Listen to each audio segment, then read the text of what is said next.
Good morning, Mr. Coy. How are you?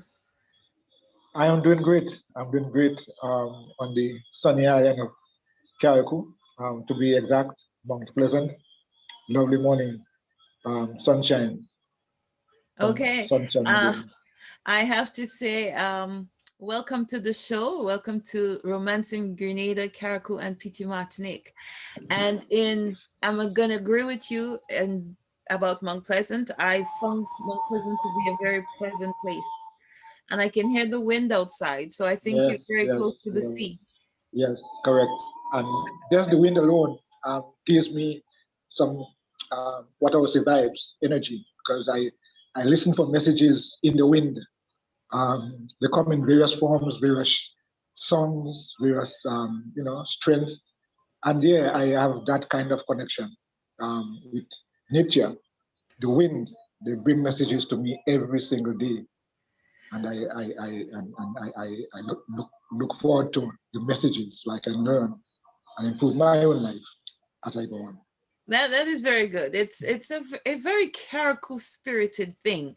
Carriacou is very Carriacunians or kayaks. Growing up I preferred to say Carriacunians, but now I think more and more people are saying kayaks. Mhm. Um, when we were in Carriacou in the 70s, to me that was kind of a slight, but it seems like you've owned the words now, and it's a powerful thing. So Mhm. this Carriacou people are very spiritual, whether it's in relation to nature, in relation to the ancestors.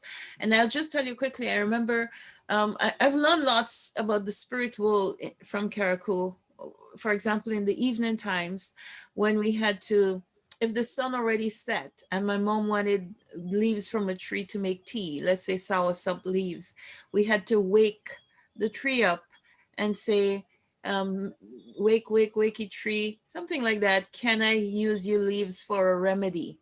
Something like that. Okay, And okay. Carriacou people are very connected to nature and the environment, which is a wonderful, wonderful thing It is a very beautiful experience, I must indeed. say. So, in getting back, you were born in Carriacou. So, Yes, and I want to ask first though about your name, because originally I met you in 1984. You were an editor for the Torchlight, was it? no, the Grenadian voice, The Grenadian the Voice. Grenadian Right, voice. right. And I met you as Milton Coy, and I knew that was Yes, a Carriacou last name based on my mom's all the stories my mom told us and stuff. And now I see you're Milton Josiah Coy Kwashi. yes, Did you get correct. married to a Kwashi? No, I just expanded my own essence, Okay. really, through my name, um, Meaning? meaning that you know me as Milton Coy. I Mhm, am Milton Coy. mhm, Um, I'm also, of course, you use the word Josiah. You know, we all do have second names and so on. mhm. My second name is Josiah, which defines my essence really. Um, and Kwashi is my father. The tradition is that you carry the mother's surname once they're not father and mother, they're not married. Right. But as I've grown in life, I discover that a lot of me comes from the Kwashi, my father's seed. And so in my own transformation and evolution, I thought Kwashi has to be represented. I have to represent Kwashi in my essence, because my name really is my essence, and that is what I try to project.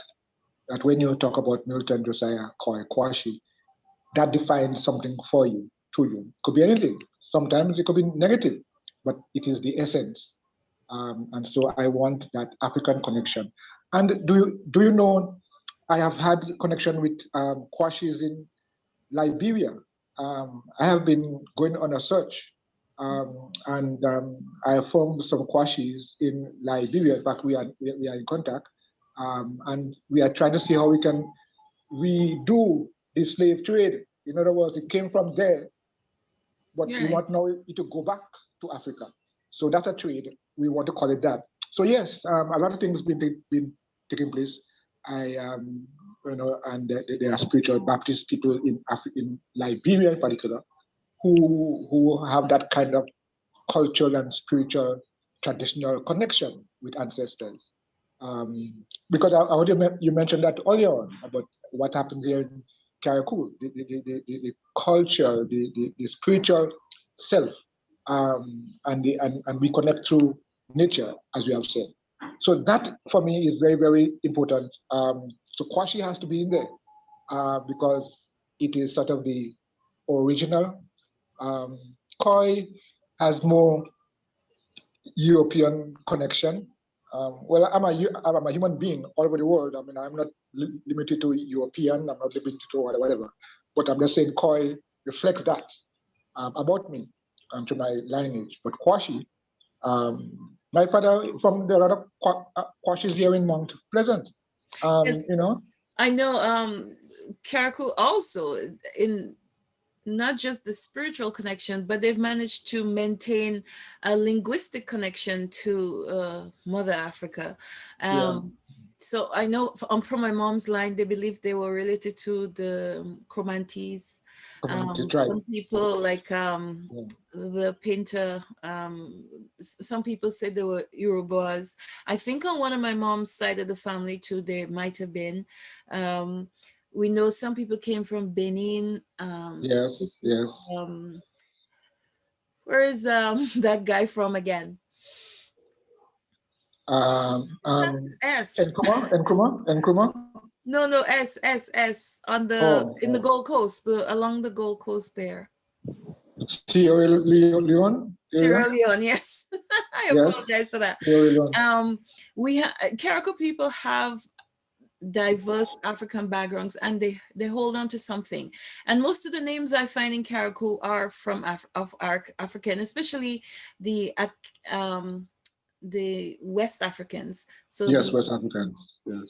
the Kwames, Kwamina, The Kwaminas, the Kojos, the the Kojos, Kwashis. Yeah. Kwashi, those names, yes. And these are the names that are still maintained. Right. And of And course, I they're wanted. probably names from the Akan as well. It's from that particular tribe. They're Akan names, yes. So we know Carriacou managed to hold on to a lot. And there might be a historical, I'm looking into that. I have some ideas that I'm trying to prove why Carriacou people were able to hold on stronger to their heritage than, let's say, Grenadians today. So back to you now. So tell me, who is Milton Coy? Like, let's start with where did you start? You were born in Mount Pleasant. Yes, I born in Mount Pleasant. To my mother's name is Effie Coy, Mm-hmm. um, and my father's name again is um, Alvin Jacob. Now he carried Jacob because again of the tradition. He carried his mother's surname, but his father was Kwashi. You know, so you understand the connection there. Yes. So I'm the third of the of the third of my mom's children, and I think the Oh, second, the sorry. third And I will as say well. your mom hasn't, she passed away last year. So Yes, for my not mom. long In ago, fact, do accept my yes, sympathy. thank you. It is just about one year, and yeah, in fact, yes, yesterday was a birthday, Oh, May 10th, and sorry. we together remembered her, at this time. So yes, so I'm the produce, I'm the product out of them. Mm-hmm. And in those days when you know Taku was going through some very serious hard times, people find jobs, and it was becoming hard. And one of the things that I recall very well was they used to talk about England open up, Aruba open up, Venezuela open up. So that people knowing this would leave and go to these places and work with the intention to find work and send home to support. So my mom, uh, my mom at that time had three of us. As I said, I'm the third. And with so many siblings around her, my grandfather, in fact, her mom died very young. I mean, when most of the children were young. So it became a challenge for Dada. That's how we call him, grandfather. By the way, his name is Finderson Coy. Finderson Coy. Um, and it was difficult. So there were people in Carriacou who had amazing humanitarian spirits and humanitarian hearts. And they would look out for these people who seeking opportunities to go abroad and find work. My mom was one such recipient.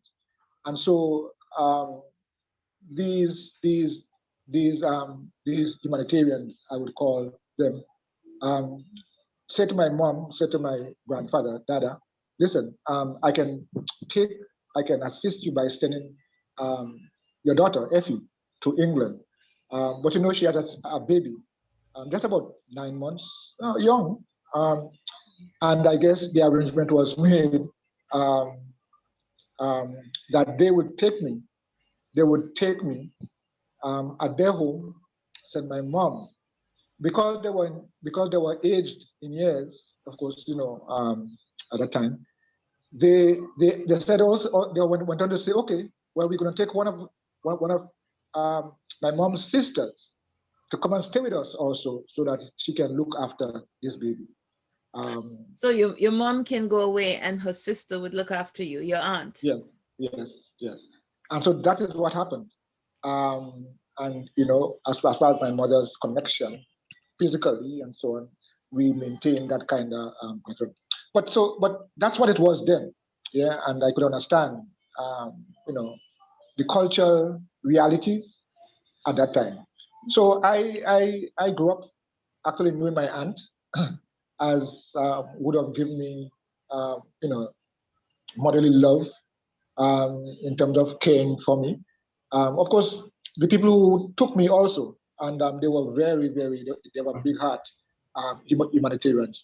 I call them, and they looked after me. Um, I must also pause and say here that why I really would like to refer to them as humanitarians, because they have done that to over 50 families, and I'm not exaggerating here. Over 50 families, not only Mount Pleasant, Grand Bay, but Carriacou. Once you see that you have a need and you want to do certain things, because of course I think that they had the financial ability, so that was they extended themselves to help people. Oh Um, no, I know this about Carriacou people. I am in Canada because of one of my mom's relatives. You just have to. In fact, she said to me even before I asked or had any idea that I wanted to travel. She said, "If you ever think of wanting to travel, just contact me."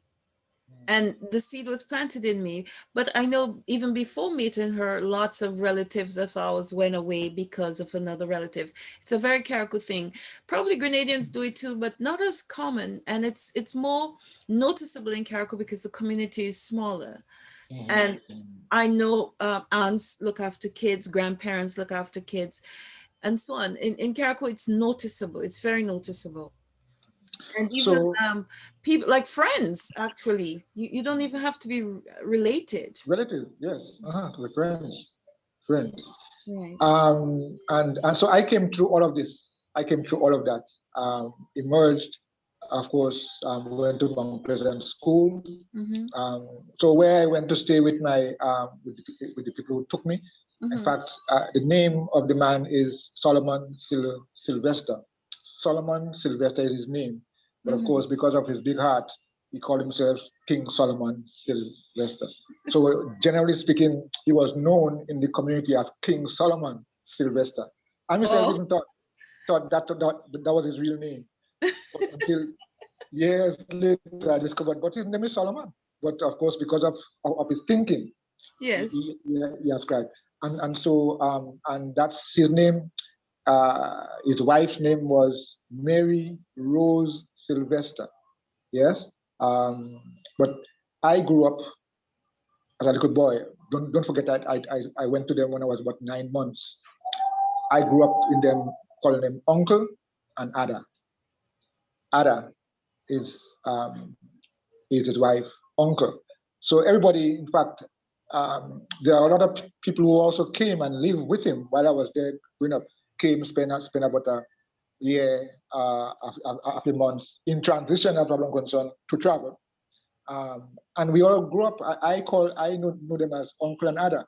So Uncle and Ada is always in my mouth. Uncle and Ada are like my foundational guides. They from 9 months right up Yeah. to when they died. When they died. So I'm just saying that that's where I came through, and I had the opportunity of being schooled and being nurtured by them. Yeah, And Uncle so I went Naga. Right. Uncle and Ada. Yes. So as a boy, well, first off, did you learn patois? Did they speak patois in the house? Did they teach you patois? No, that home does not speak much patois. Of course, Uncle and Ada. Uncle really lived in the United States for many years, and so he retired. So he didn't have much of that kind of connection with patois and so on. Okay. So because so I did not know much. What I little I've learned is what I heard on the street, elsewhere, other families and so on. But I've never had any connection with that. Mm. So now you went to Mount Pleasant School as a boy. Tell me though, what was boyhood days like? What when you woke up in the morning, what had to happen? And give me a school day and give me a weekend. Oh wow! It is nice to relive those days. I'm telling you. Mm. Um, a day. Um, I wake up in the morning. I had regular, specific, detailed chores. We Like? had we had animals. I Mm-hmm. had sheep. I had goat. I had donkeys. Mm-hmm. I had pigs. And so I have to go and attend to them. Whatever it require, I might have to cut some bush for the goats. I mean, of course. So start them off, feed them off, and that has to happen before I go to school. Mm-hmm. So probably about 5:30, I'm up outside, and I must say that being outside so early in the morning was such a blessing to me, a good feeling, Yeah. a free spirit feeling. So I went to school. Of course, I because I was a boy, I really did not have much as far as to do things in the house. I was more on the outside. So I came home. By that time, I would think I would have something to eat, and I would eat and get ready to school. I have to walk to school, and that would take me about 20 minutes Yes. walking. So I went to school, and repeat whatever in school and come back home. That was a typical day for me. In school I had lots of friends. I remember that. And a typical weekend. Weekend for me was a time I looked forward to meet a lot of my friends outside of school. The community where I lived didn't have much people. It was, let me say, one, two, three, four, but five houses there. Um, and it's a place they call Mountainair. Of course, since there have been attempts to rename it, but however, we will get to that point when we do. Just in case you're wondering what the recommendation is, it is not, it is been recommended that it's called Mount Tan. Monk Tan? Tan, yes. After Mount Tan. you because that's one of your nicknames. Yes, yes. Who recommended that? Some of my friends, Oh. I support, I supported it. Yeah, but because I really do, as we're on that, let me just make the point. I really do question what it is really. Mountain Hill? Is it a mountain in here? A mountain hill? And so I said, listen, to avoid all the confusion, let's put as one of the essence of that location, someone who's lived there. And I said, okay. So that's the background to it. If I can just interject, personally, I like the name Montanel. It has that French connection. It's part of our heritage.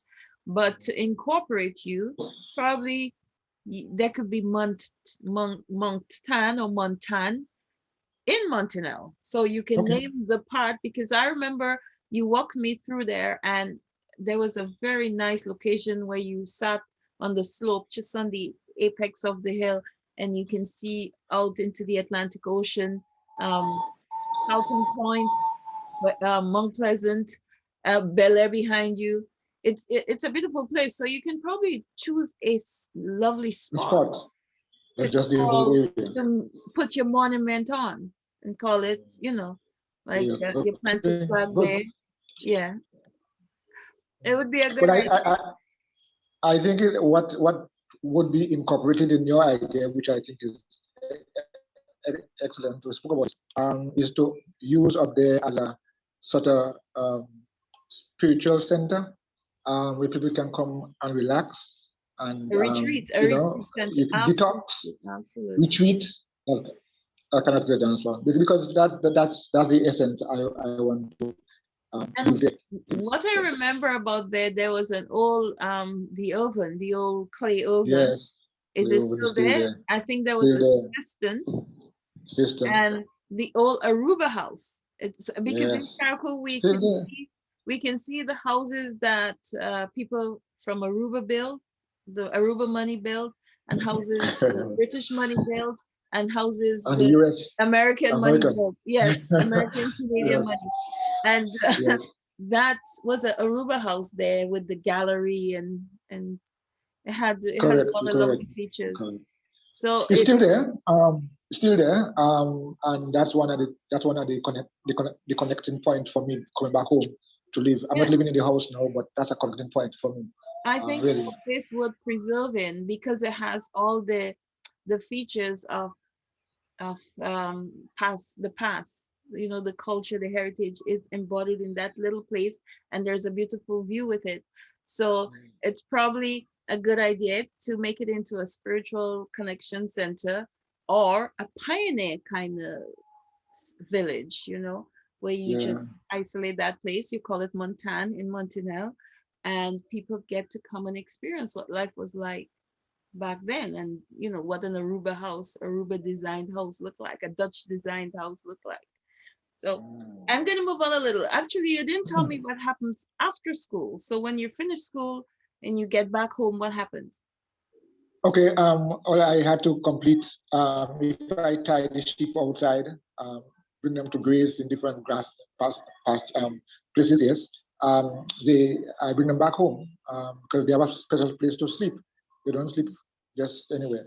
What And about water? When did they drink water? What happened? Because Carriacou is very water, dry. Mm. yeah, they get water when I return. And that was about 3, 4 basically, and 4, 5 one can say, and bring them in about 6, you know, So did you and so ever have to go get water from a pond or?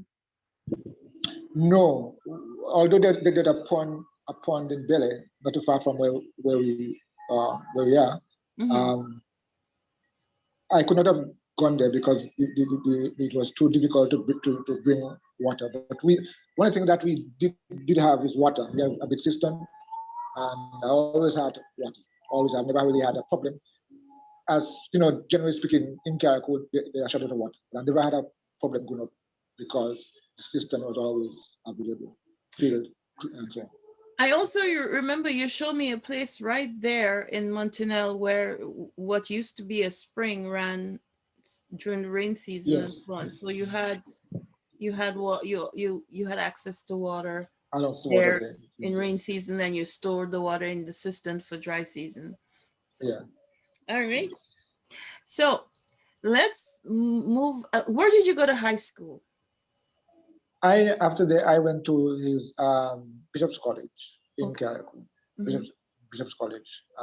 I went there and you know I thought I did well. Um, Left when I graduated in 1975. I'm just giving you the outline here.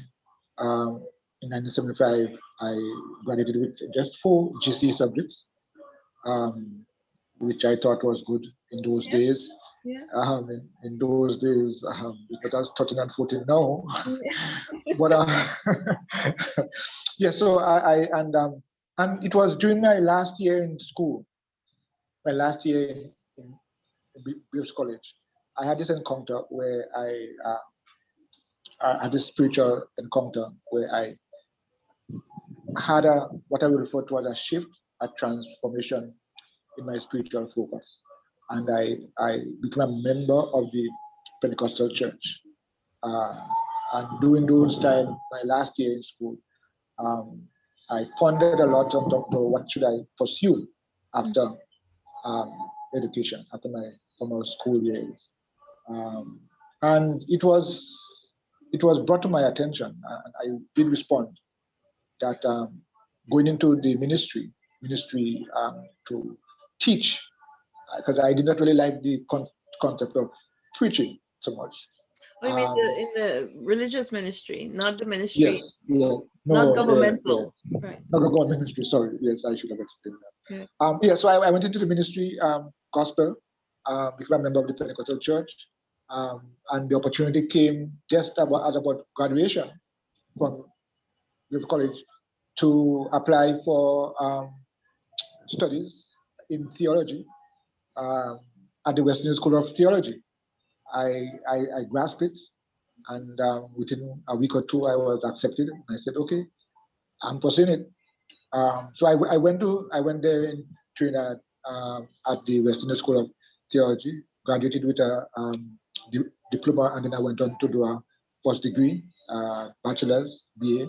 Um, you know, so that's what happened then. But of course, we're going to talk about the specific nature of things in those times. But so that's the outline. I left school, went there, and just to go one step further, I returned home. Home meaning But before, Carriacou. okay, so before, sorry, I should have stopped you before you went away. You told me you had an experience with a person who ended up from the a Oh person yeah, who, yeah. yes, I did. I did. That's one of the Is that noticeable part of things. the spiritual enlightenment?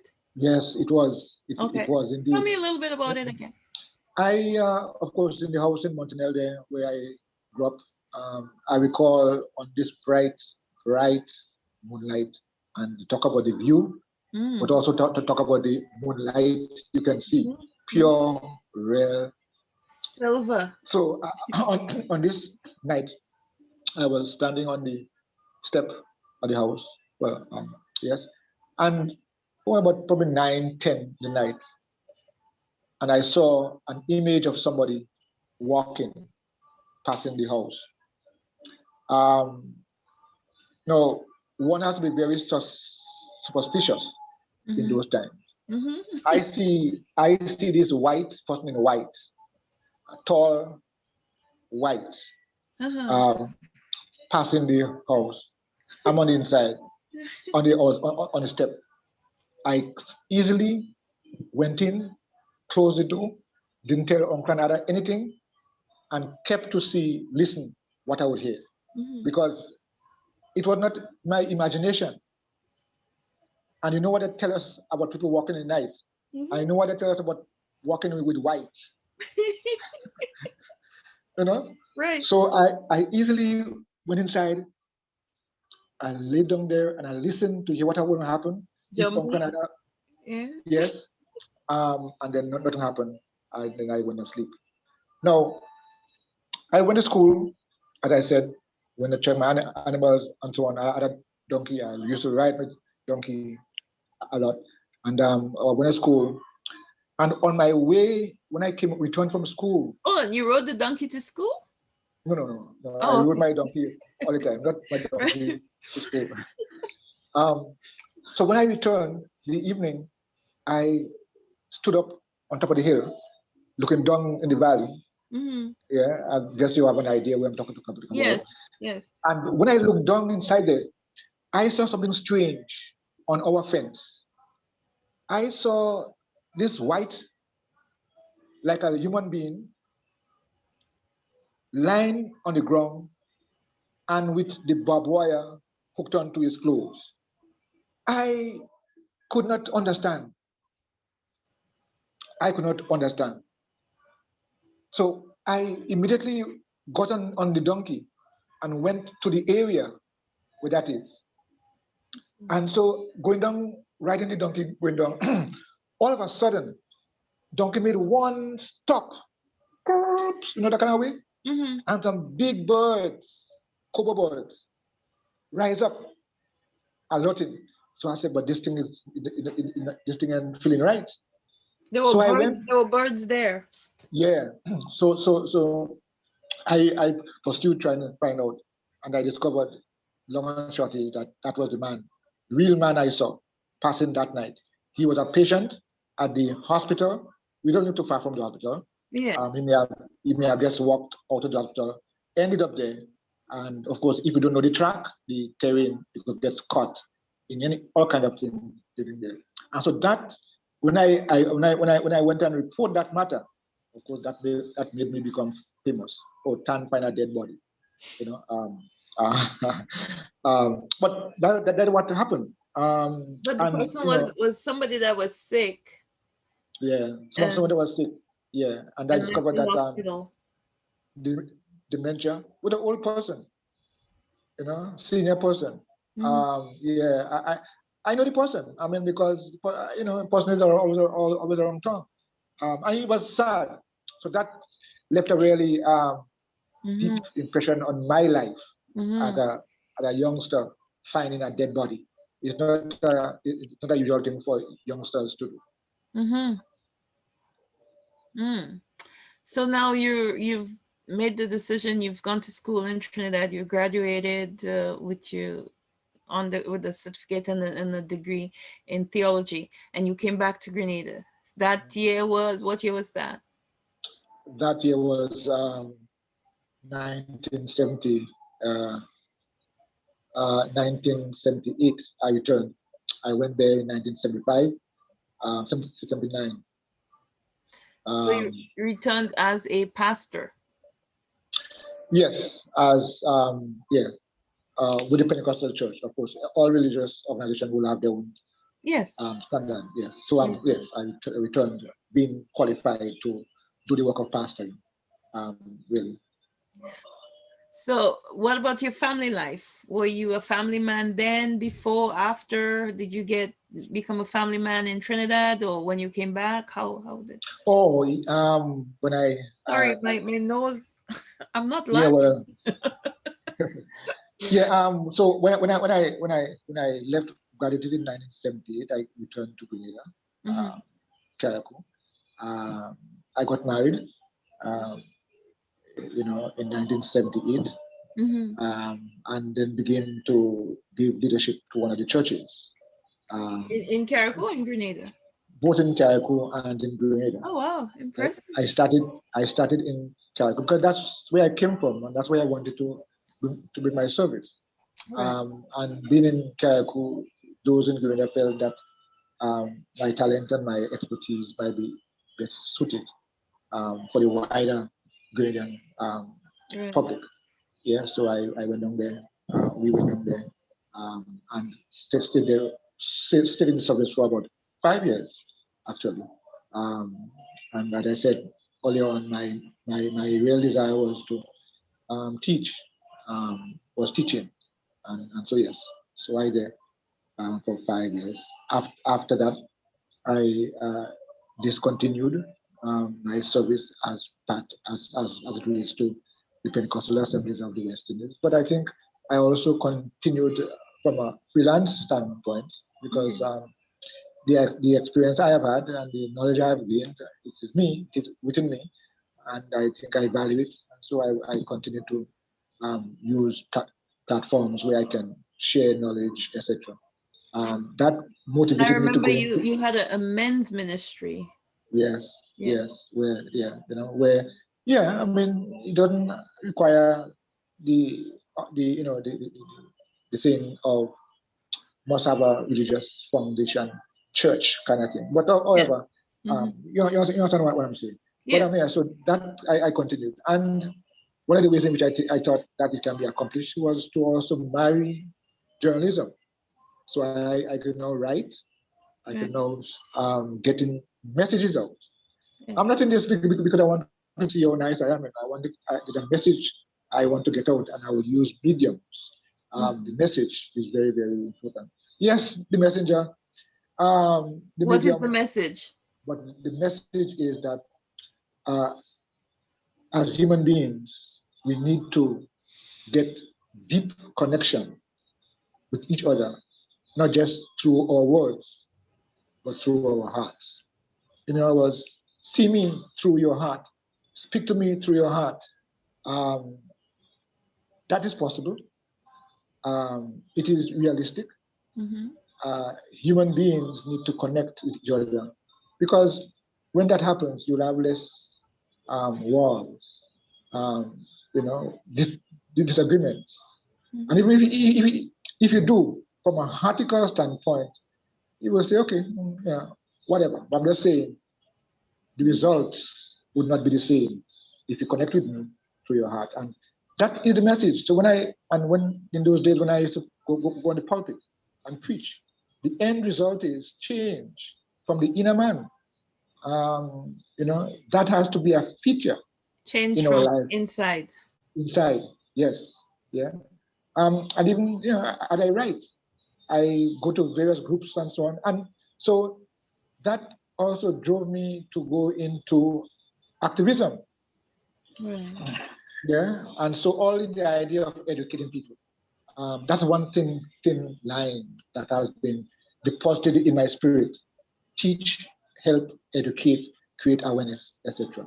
And so all those three areas in which I pursued contributed to it, um, and in some ways helped me Well, I to. must say to you as well that um, when I met you, I told you I write poems and little stories and so on, and you encouraged me to write a poem about Grenada. And I remember the name of the poem is Grenada, My Dear, Keep Me Near. And I gave it to you and you published it in the newspaper you were editor for. So I would say if I had to show my portfolio, the first thing in my portfolio of publishing would be the poem you published for me. Um, it's between you and a guy, he's now Dr. Neil Triton, who's really, you gave me a very early voice. You gave, and I think, no, probably you might be the second, but he gave me a religious voice. So in the religious forum, but you gave me a voice in the public forum, in the Grenada forum. Yeah. And if newspapers are in archives somewhere, my name and my words are somewhere, and it's all because of you. So thank you for that. You're most And that's welcome. why we've maintained this friendship, because you've always created opportunities for people to be able to voice their inner selves. I'm sorry for cutting you off, but I needed to jump in there with that. Thank So you anyhow. I go appreciate ahead. it. I appreciate. No, I do appreciate. It's good when what you are thinking and can be recognized and appreciated. And Mhm. that is exactly. And as you mentioned that now, I kept in the other part of this interview talk about the humanitarian Mhm. Uncle Anada I described him to be. And Mhm. when I look back in truth, I think I reflected some of that. My desire to help people, my desire to use what I have to, so that others Benefit. can Yeah. benefit. Yeah. Yeah. In those days, it was probably sending people away because they have money, so they could just buy tickets. I mean, it's not a problem to them. You know. Yeah. Today, may not require buying a ticket, but it may require giving opportunities so that people can develop themselves and discover themselves. So I see a link there. Um, why I'm so why I have that instinct in me to always want to help and give people opportunities. Um, I'm glad That's that what you were taught. It's reciprocated in you, and then it just came down. And in Carriacou, I find it more the spirit of Carriacou in terms of this reciprocal relationship. It just keeps going on and on and on. And to my Grenadian friends, because I know one of my friends says that I always make things songs like it started in Carriacou and everything is about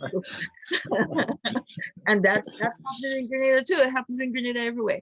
That may be so that this spirit of giving and not necessarily looking for anything back is very prevalent in Carriacou, and it could be because Carriacou is a small community, so we see it more. It's more prevalent. So if 100 people in Carriacou is doing it, it would seem very Yeah. be big. If 100 people in Grenada is doing it too, Yeah. even if Uh, 1,000 people in Grenada is doing it, it would it will not be seem noticed. big. It's because of Yeah. the scope, the size. So for us in Carriacou, we basically know one another, and we know people who's helping, and we know what people are doing, giving people a hand up. And one of the things my mom said to me, and my mom is like an exceptional lady in the vision she had, and you would not expect that if we had to use our prejudices from a person coming from a small island like Carriacou. You would not expect her to have such a broad scope of life, politics, education, and all that. And one thing she said to me is that Carriacou people always help each other, but particularly they want to make sure Carriacou people are educated. And Yeah. I think that's a spirit that's in you. You always find information, you find platforms for people to express who they are, you educate people. And actually, let's talk now. And you're an activist. You have the Grenada Human Rights Organization Incorporated. So let's talk a little bit about your community involvement. So my community involvement, and I want to point out here that community in this context for me means a community of people. Mm-hmm. Let's say you are belonging to this community of disabilities, for example, as well as a community of people who live in the same location. Yeah. Um, I am very much involved. Let's take the first one first. The community of people. I'm very much involved in different communities where, for example, the elderly. At one time, I functioned as the public relations officer for the National Council. So that's a community I've always had interest in. I've also been serving. I've served for several years in the community of children. Yeah. So I'm just pointing out Oh no, these go things. ahead. Yeah, it's So good to know. yeah. In recent times, I have been um, serving and been involved in the community of LGBT plus communities, people. Yeah, and there are others, other So, aspects so, of things. so, if I can say, you prefer, or your priority would be in communities where people are marginalized. Marginalized, exactly. Yeah.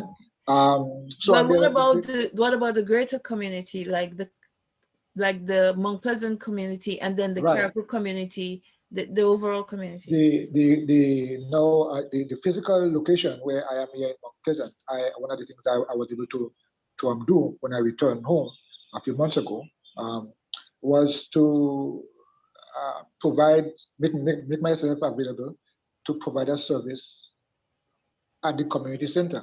The community center in the community of Mount Pleasant and Granby was closed for several years, and I was able to say, listen, we need to open it, we need to give people space. And so I was able to do it. So I am now providing that service in the community.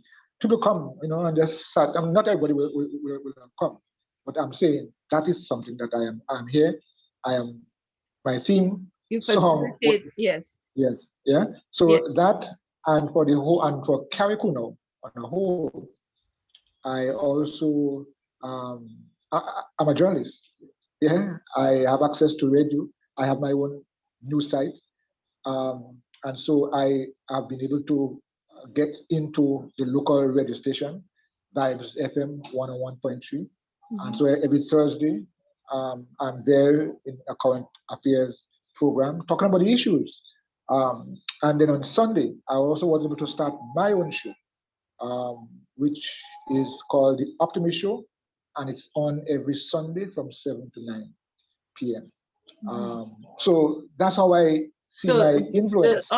they're both educational shows. Yes, yes, and one of the common threads in all the things I do, for example, the conceptual news that was mentioned, that I talked about the news side, and the slogan is conceptual news is about news, information, and activism. That's where we stay. Information, we give you all kind of news. Yes, we are a news site as well. We give you news, but Right. we also provide a platform for activism. So yeah, so that's basically how it has been in regards to my community involvement. I also, because of my friends here, I'm also to visit the Mount Pleasant Government School. School I went, in fact, a few weeks ago, I went to school and I joined the assembly and I spoke to them about and I reasoned with them as how abuse can negatively impact their education. So watch out. Do not accommodate abuse because it could negatively affect what you want to be in the future. So yes, so I have access. Yes, speak out, and don't close your eyes to it. And children will take children have sort of simple mind, simple, pure, innocent mind. Yeah, and when that is broken, it destroys the person for life. So that's an area. So all my activities basically is about this activism, this knowledge sharing, etc. So that's part of the Grenada Human Rights Organization activities, educating knowledge is power. We say get to know what your rights are. I mean, this is such a great experience of getting to know things. Yes. Yeah. It's empowerment. It's empowerment. It's empowering when you knowledge. Well, I would think information and knowledge now, it's about the most expensive commodity, even out there in the business world, much less for you having it as an asset. It puts you in a very strong position. You can make better decisions. You walk confidently because you know your rights. You know what where people can go, and even the people in the authorities, like even policemen and stuff, do cross the boundary sometimes. It's almost like they're testing to see how much you know, and to have that kind of education is very powerful because you can stand up for yourself or for somebody else. You can.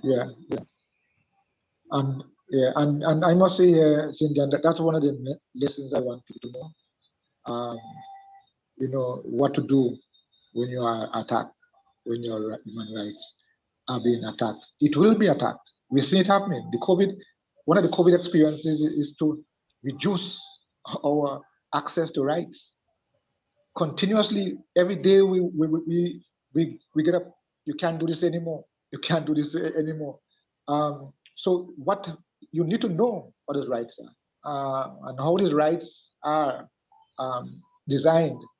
Who designed them? What the authority for these rights? And if it is more than if it's supposed to have more authority than the challenge it. To change the constitution, we need to come to an agreement, a referendum to change it. Right. Not based on the circumstances at this time, we decide to change it. It is there. So I'm just saying, knowing your rights is so important. Not even knowing your rights, but also knowing the Constitution. For example, as you're saying about the COVID situation now, I don't know, for example, I'm just playing devil's advocate here, but the Constitution may give an authority the right to bypass or act on behalf of you as the human being. For example, in the case of a health risk or fire or something. So if you know what the Constitution says, you would know what they have the right to do or not to do. Right. And one understands in cases of emergencies that there's some measures you must take, but it does not have to be disproportionate. And within certain parameters. Okay, we do this for 1 week. After 1 week, it is over. Right. Yes. I think all that, whatever has to happen there would be in the Constitution. So if you, and I think you do that, you have CAMS Media Institute. Yes, as well. Journalism, but you teach a variety of courses. So people would know these things. So it's not just about going about making a blind argument that you're violating my human rights. They would have to have the supporting evidences. The Constitution said, Yes. and I Yes. like the fact that the programs you create, even on your radio show, The Optimist, which I've listened to a few times. I like the music, I must say. Music's always uplifting, always reflective. It makes you think back a lot too on what you've done so far and what you can do in the future. But you create this opportunity. You're a resource center. You create an opportunity for people to come and learn and come and access information, to make decisions, to know their rights, and so on. I'm basically thinking we're wrapping up, but do you have anything else you'd like to express? Because I know your life work and your life overall is a long testimony, and it might be over 60 years if we had to go stone by stone. We might have a permanent, I think in music there, or in poetry, there's a thing called, is it canto, where it goes on every day you live, so it only ends when Yes. you die. So this might have to be something like that. But if you can encapsulate your principles, your core values and stuff into, like a 5 minute. Yeah. Yes, I may not need all 5 minutes because you know, I remember saying at the beginning also using the word essence, Right. and when you asked me about the name Right. essence, I'm very strong on that. Um, if you call me stupidity, it means something. So your To name whom? To whom? To means whom? to the person who you call, Oh, okay. because the person will see it as part of their identity. Yeah, that's awkward. So the point I'm making is that the idea of your essence, Mm-hmm. guard it. In other words, know who you are, Right. and I'm very strong on that. I am very strong as I grow older in age. I am very strong with the concept of the ancestors. They do exist, um, you know, and I want to guard that kind of identity.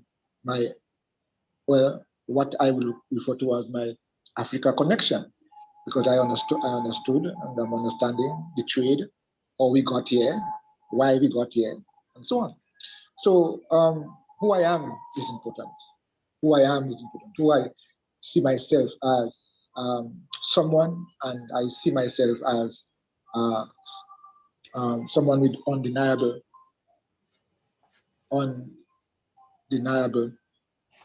love for people. Um, yes, and as we have had the discussion earlier on Cindy, and I thought that it was such a reminder for me to think back on all the experiences that I've had in the past. And sometimes I may not like some of them, but I have now grown to like them because I see the part they play in helping me to be the kind of person I am today. Um, I'm part of a circle really that whenever we meet together as a body, a group of people from all over the world, we one of the prayers. I don't know if prayer is the word, but one of the welcome. Yes, we invite you to come with all your needs, all your sorrows, everything of you, and let us, gather here. You don't have to take out and come in here. When you finish, you put it back out. And I'm saying that is the kind of lifestyle I want to continue to develop all of me as part of the growth and expansion. We have There. a lot. Sorry, something. I have it in my notes, and because we seem to be going so smoothly, I went over it. You're also a custodian of nature, I would say, or the environment, because I remember you have problems walking, you have health problems, and still we did sort of an island tour, you and I, around Carriacou, where we went around and took pictures and of places. We delved into a little bit of the history. We have projects to work on about the environment in Carriacou. But I'm more of a geographer. I'm a cultural historical geographer, and brought me to a place called Newlands in Mount Pleasant area, and I did a little bit of research. You had a query. You wanted to know why it was called Newlands, and so you got me into doing some investigation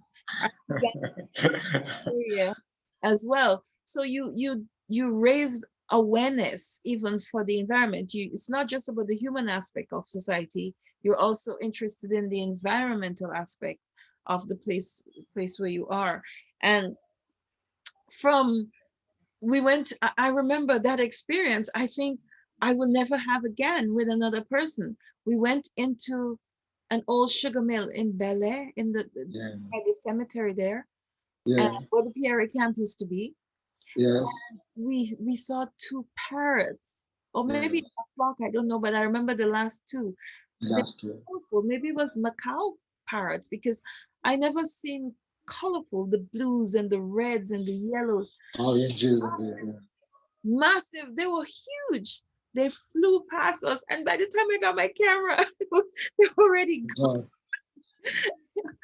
So, and I remember we talking even we don't have time now, but you and I were talking about, we saw the sweet root grass.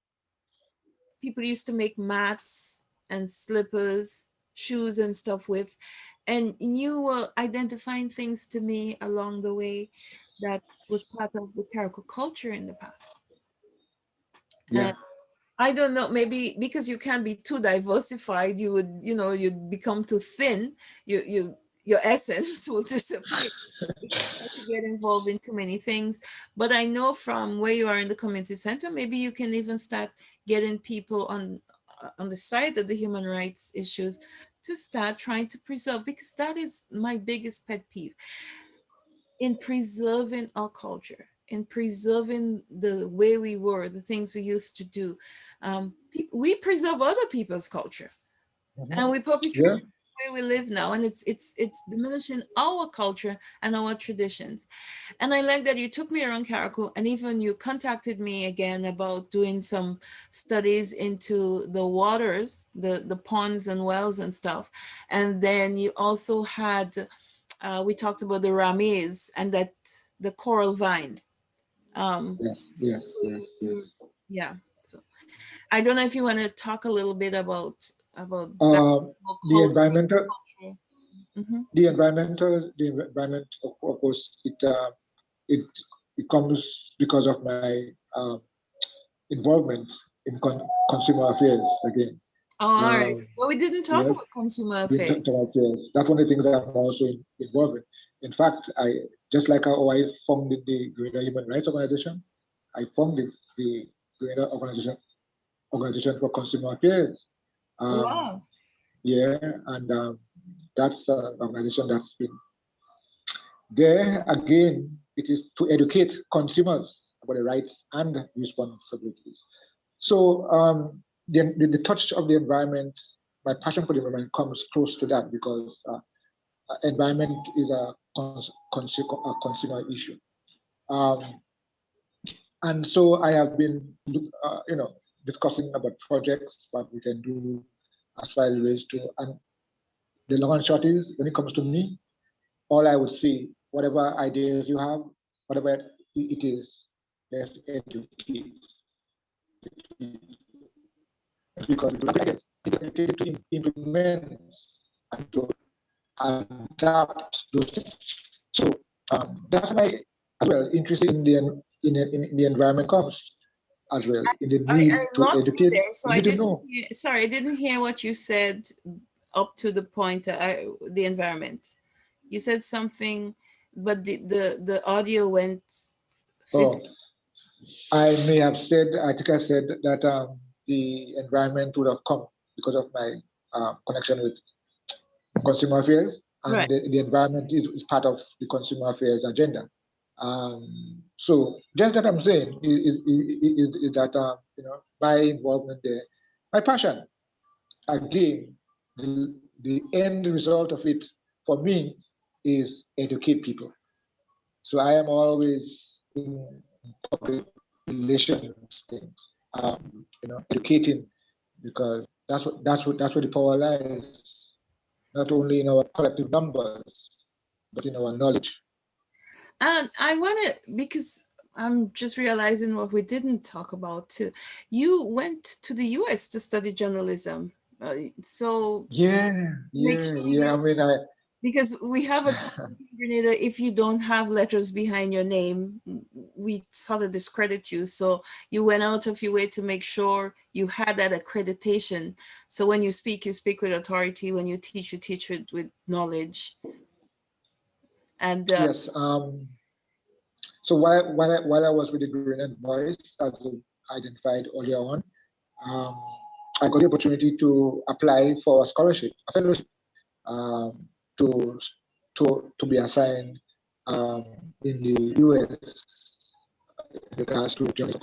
Because I worked in newspapers, the fellowship was provided by the American Society of Newspaper Editors, ASNI. So they're the ones who gave it. So it took me several months, 6 months in one case, another three in another case, to be in the United States, living and experiencing everything about the United States, its government, its legal justice system. So we went in the Oval, we went in Pentagon, we went they took us to the White House, of course the lawn, yeah, and other parts of the United States inner workings. mhm. Um, so the course was that we went to Boston University School of Journalism and the Alfred Friendly School for Diplomacy, which is not too far from each other. Yeah. Um, and so we spent the first 3 months there theorizing, understanding, and each of us we were sent to specific locations Mhm. to practice to get a feel. My assignment was down South California. Oh, Um, I from Boston I to went I worked with the yes I went to um, I was assigned to the Californian, um, and if you if archives be there, you see the work by this intern um, from the Caribbean. So I went, and the experience was great. All right, but I think it was such a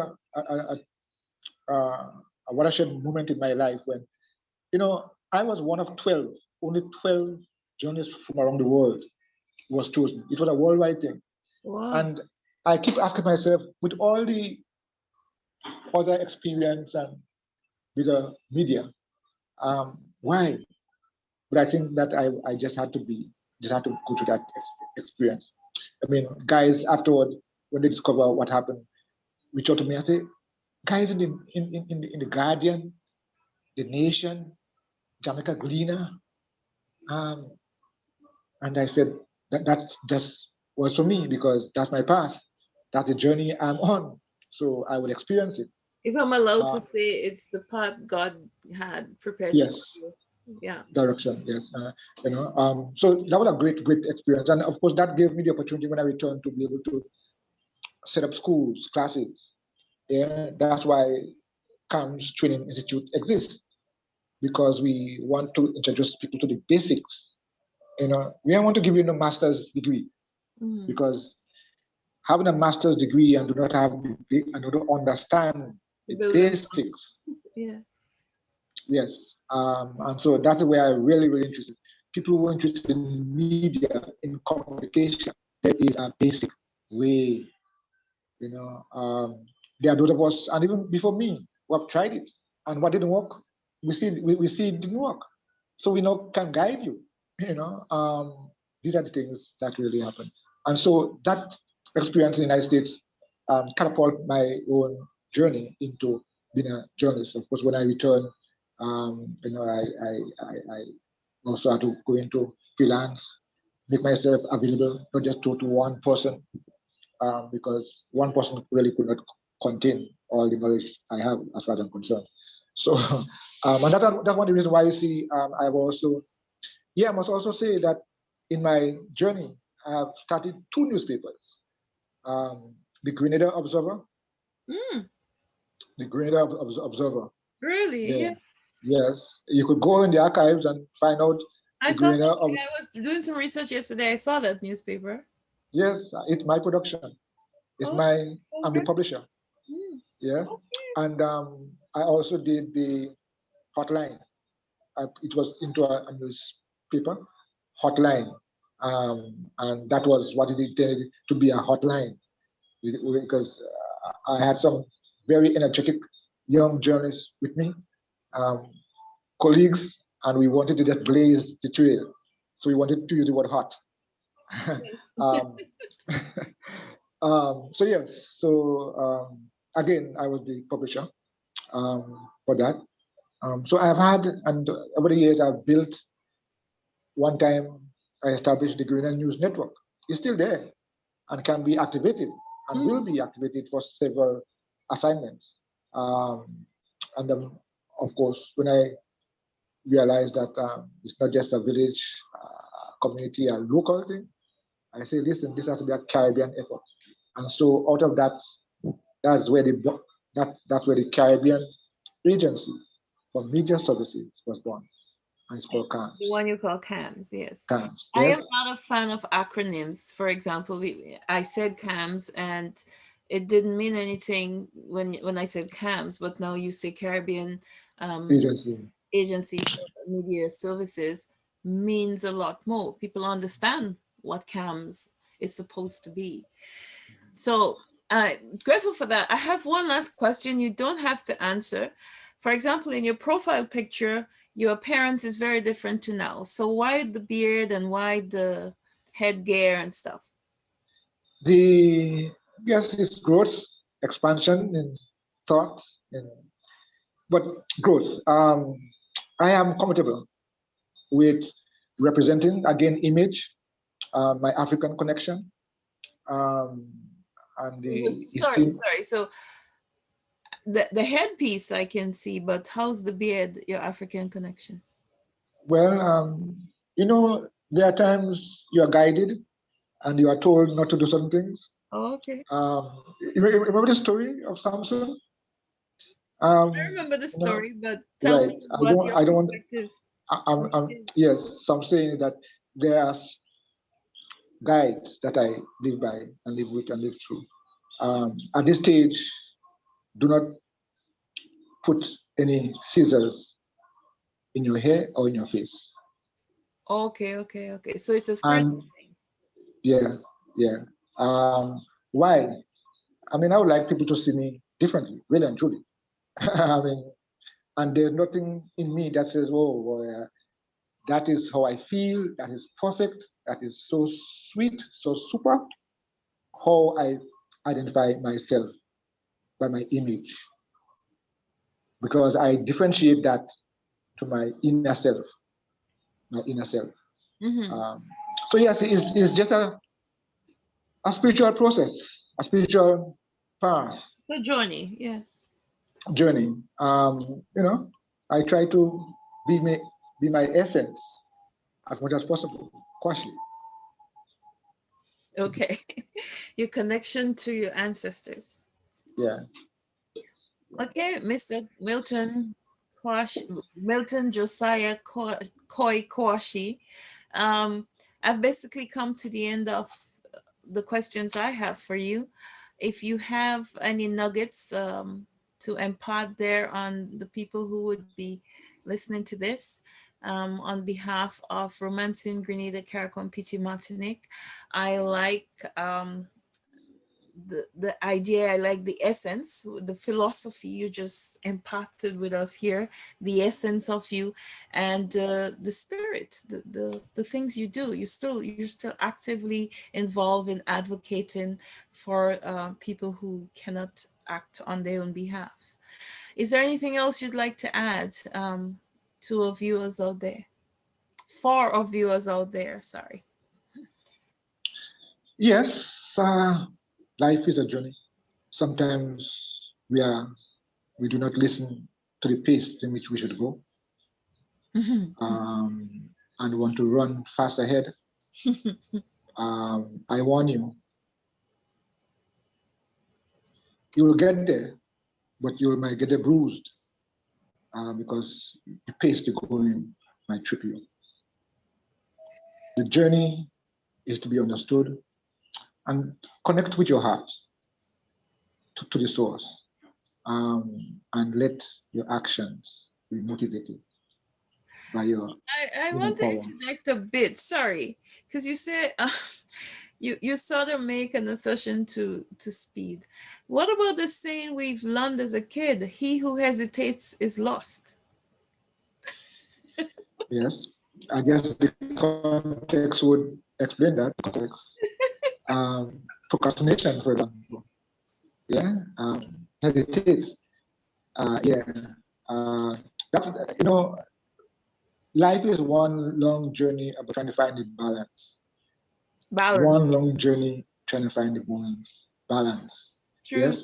When I say speed, I don't mean that you must stand up, but I mean you must have the knowledge, understanding to know what pace to go at. Look before you leap. Yes. Yes. Yes. And one of the things that you have, I picked up, I remembered when you made a presentation to the group that I was doing the project with, and I kept it then, Lord, give me the serenity to accept the things I cannot change, Right. and the Courage. courage, sorry, I don't remember that word, courage, and the courage to change the things I can. And more importantly, where I fall over, and the wisdom to know the difference. That's why I Yeah, talk about balance. absolutely. Balance. Amen. So yeah, so I'm just saying that life is a one long journey, and I would say, please know it, discover the balance, where you're at, and what it is required for you to get there, and not only what, but who is required to be with you on that journey. Wow. Wow. Very powerful.